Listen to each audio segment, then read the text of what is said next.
प्रभु राम और श्री कृष्ण नारायण के अवतार, जिन्होंने धर्म स्थापना के अलग अलग उदाहरण प्रस्तुत किए हैं। श्री राम ने जहाँ पिता के वचन हेतु 14 वर्षों का वनवास भोगा और प्रजा की खुशियों के लिए अपनी पत्नी से दूर रहे, वहीं श्री कृष्ण ने धर्म स्थापना के लिए गंधारी के श्राप को सहा और अपने ही वंश का विनाश कर बैठे। नारायण के इन अवतारों ने अपने अपने युवाओं को अधर्मियों से बचाया, अनेकों राक्षसों का अंत किया और हमेशा के लिए युग प्रवर्तक बन गए। लेकिन एक राक्षस ऐसा भी था जिसको वह भी नहीं मार पाए। तो आखिर कौन था वो राक्षस जिसे कोई नहीं मार पाया? कैसे तय किया उस राक्षस ने त्रेता युग द्वापर युग तक का सफर, और क्या वो राक्षस अमर था? तो आज हम इसी बारे में जानेंगे, तो बने रहे वीडियो के अंत तक।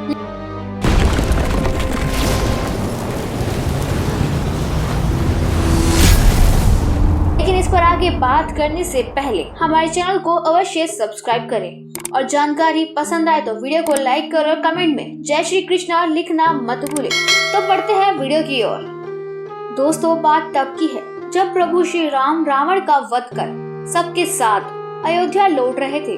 उस दौरान अयोध्या को दीपों से सजाया जा रहा था।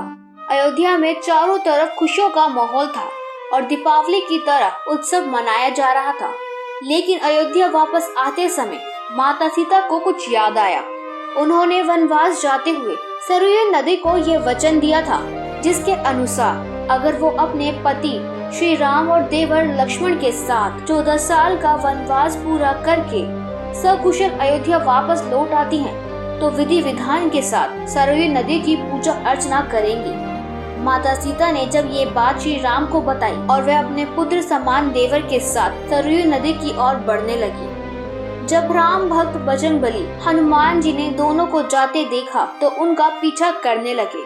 माता सीता नदी के किनारे पहुंची तो हनुमान जी पास के पेड़ के पीछे छुप गए और वहीं से दोनों पर अपनी नजर रखने लगे।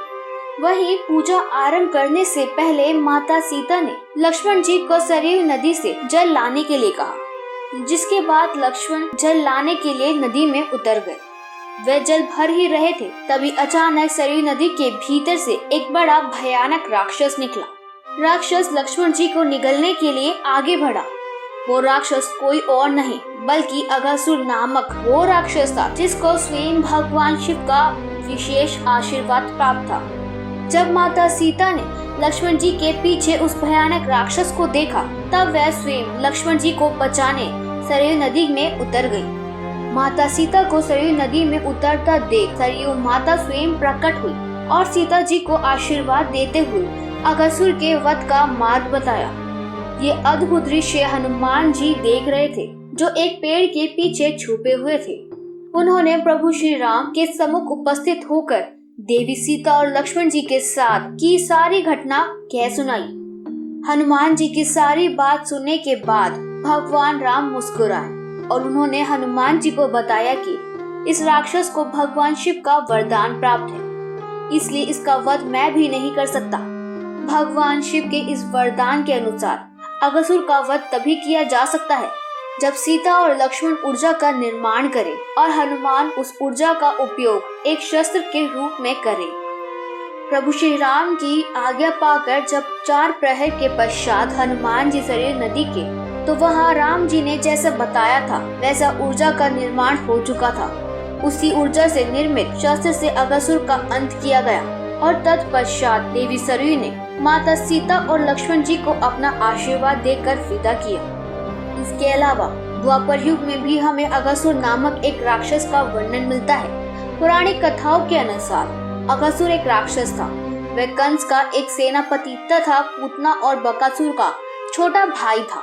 अघासुर को ब्रह्मदेव के द्वारा वरदान प्राप्त था, जब तक वह खुद ना चाहे कोई भी उसे नहीं देख सकता, चाहे वह नर हो या नारायण। अतः कंस के बुलावे पर उसने कृष्ण पर आक्रमण करने की योजना बनाई और बरसाने पर आक्रमण करके राधा के पिता को बंदी बना लिया। तब अघासुर ने यह शर्त रखी कि राधा स्वयं अपनी बलि दे, जिसके पश्चात कृष्ण और राधा ने उसका वध किया। दोस्तों, दूसरी कथा के अनुसार अघासुर एक मायावी असुर था। वह वेश बदलने में माहिर था।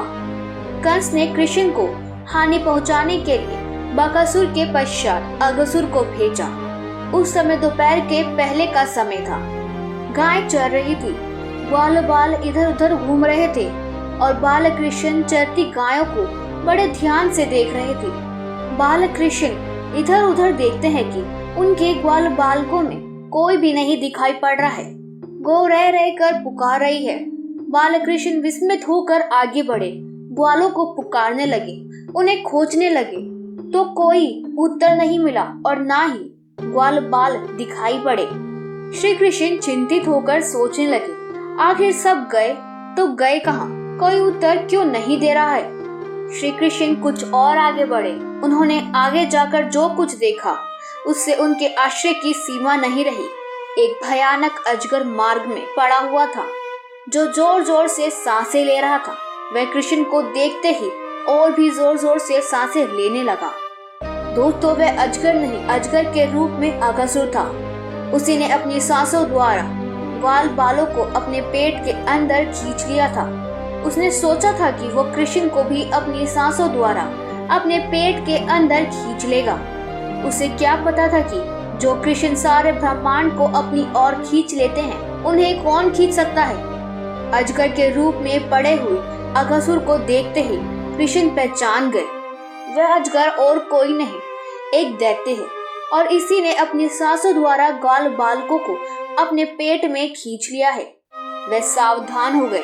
उधर अजगर कृष्ण को खींचने के लिए जोर जोर से सांसें ले रहा था। कृष्ण अपने आप ही अजगर के पास जा पहुंचे। उन्होंने अपने दोनों हाथों से अजगर का मुख पकड़ लिया और उसे फाड़ डाला। वे अपने आप ही उसके बहुत बड़े पेट के भीतर घुसकर अपने शरीर का विस्तार किया। इतना विस्तार किया कि अजगर का पेट फट गया और अगसुर का अंत हो गया। तो दोस्तों, क्या आप इस दैत्य राक्षस अगसुर के बारे में जानते थे? तो हमें कमेंट में जरूर बताएं। जानकारी पसंद आई हो तो इस वीडियो को लाइक करें। ऐसे ही जानकारी को पाने के लिए चैनल को सब्सक्राइब करना ना भूलें और अपने दोस्तों के साथ इस तथ्य को शेयर करें। देखते रहे माइथोलॉजी मिस्ट्रीज।